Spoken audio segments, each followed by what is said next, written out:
गिबियाव बिएन बड' निउस चेनेलाव बयखौ बरायबाय। चेनेलाव गोदानब्ला अन्नानै चेनेलखौ साबस्क्राइब खालाम आरो खौरांखौ मोजां मोनोब्ला लाइक खालामना हो। दानिया खौरांखौ जोबजासिम फारियै खोनासंलांदो।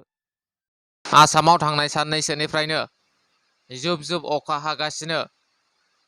जुब जुब अखा हानायनि जाउनाव माखासे ओनसोलफोराव दैबानाबो जादों।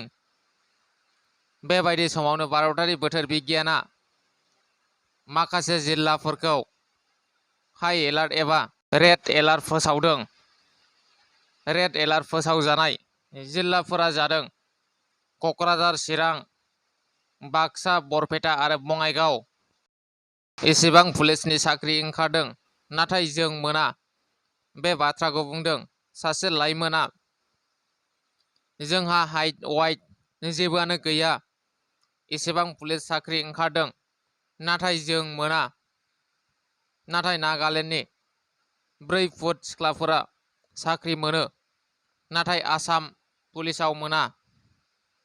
आसाम पुलिसाबो हाइटनि जखाखौ एसे खमायना होनो थाखाय आसामनि गिबि मन्थ्रि डक्टर हिमन्त बिश्व शर्माखौ खावलायदों।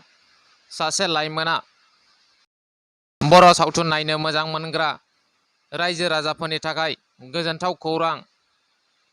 नोंथांमोननि थाखाय फैगासिनो दङ आर.डि. म'शन पिक्चार प्रेजेन्टनि बेनाराव पंकज लाहारीनि बिथोन होनाय आरो बिथांनि लिरनाय आरो फावगिरिफोर फारियै सुखबिर, लिंसार, पूजा, मनालिसा, जुनु मोननि फाव खालामनायाव फैगासिनो दं जांख्रिथायनि थैसाम मुंनि मोनसे बर' सावथुन।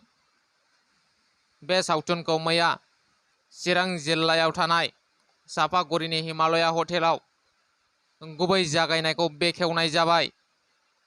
बे गुबै जागायनायखौ बेखेवनाय हाबाफारियाव बाहागो लायो बिथोनगिरि पंकज लाहारीजों लोगोसे सुखबिर कार्जि, लिंसार बसुमतारी आरो गोबां फावगिरिफोरजों लोगोसे प्रडाक्शन दैदेनगिरिफोर बाहागो लादों। बाक्सानि सुग्रेंबारियाव गिख्रंथाव लामानि जाब्रबथाय।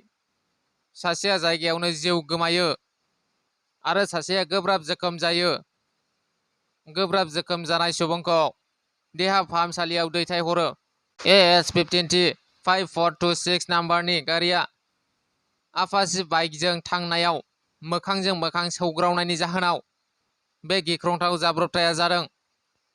थैनाय सुबुंखौ बरपेटा जिल्लानि सरबक थानानि बेन्दोंआव थानाय बग्रिबारि गामिनि मखदम आली होननानै मिथिनो मोननाय जादों आरो जखम जानाय सुबुंखौबो बे एखे गामिनिनो हामिद आली होननानै मिथिनो मोननाय जादों। मख'नो गोनांदि बे जाब्रबथायखौ खालामनाय गारिया जाथायनि उनावनो खारखुमायो होनना मिथिनो मोननाय जादों। क'क्राझार जिल्लानि सिङाव थानाय दतमा फकिराग्राम कारिदा सानला गामिनि पिंकी ब्रह्मआ गोलाव समनिफ्रायनो देहायारि जेंनायाव गोग्लैसोनानै दं। देहायारि फाहामथाय लानो थाखाय रांनि आंखाल जानायाव देहा फोसाबथाय लानो हायाखै पिंकी ब्रह्मआ। बेनिखायनो देहा फोसाबथाय लानो थाखाय रायजो राजानिसिम अननाय आरो मददनि थाखाय बयखौबो खावलायहरदों पिंकी ब्रह्मआ।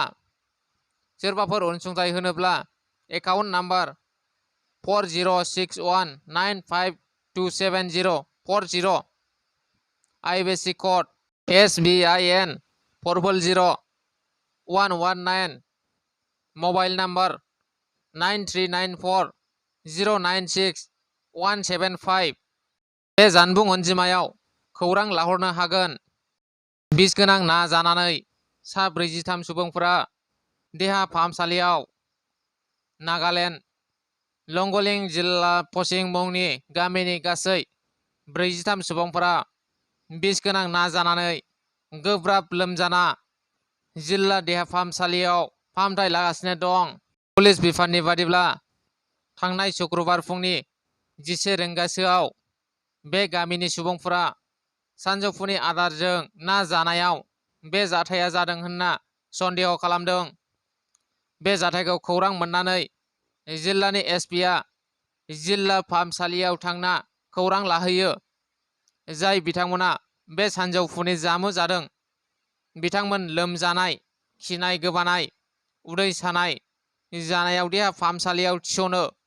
जिल्ला पुलिस बिफाना ना दैथायहरग्रा गलाखौ सिल खालामबाय होननानै गोख्रोङै फोरमायदों। बे जाथायखौ लाना पुलिस बिफाना नायबिजिरगासिनो दङ।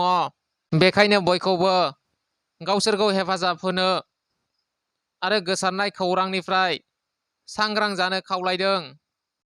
गुबुन रायजोआव खामानि मावहैग्रा सुबुंफोरनि थाखाय गोजोनथाव खौरां।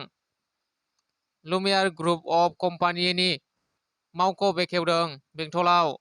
जायफोर खामानि नागिरनानै हादरनि गुबुन गुबुन रायजोआव खामानि मावनो थाङो बिथांमोननि थाखाय लुमियार ग्रुप अफ कम्पानिया माखासे खाबु लानानै नोंथांमोना बे कम्पानिनि गेजेरजों सिकिउरिटि सार्भिस, गानमेन सार्भिस, हाउसकिपिं सार्भिस, लेबार कन्ट्राक्ट आरो गार्डेन मेन्टेनेन्सनि खामानिफोरखौ मोननो हागोन एबा मावनो हागोन।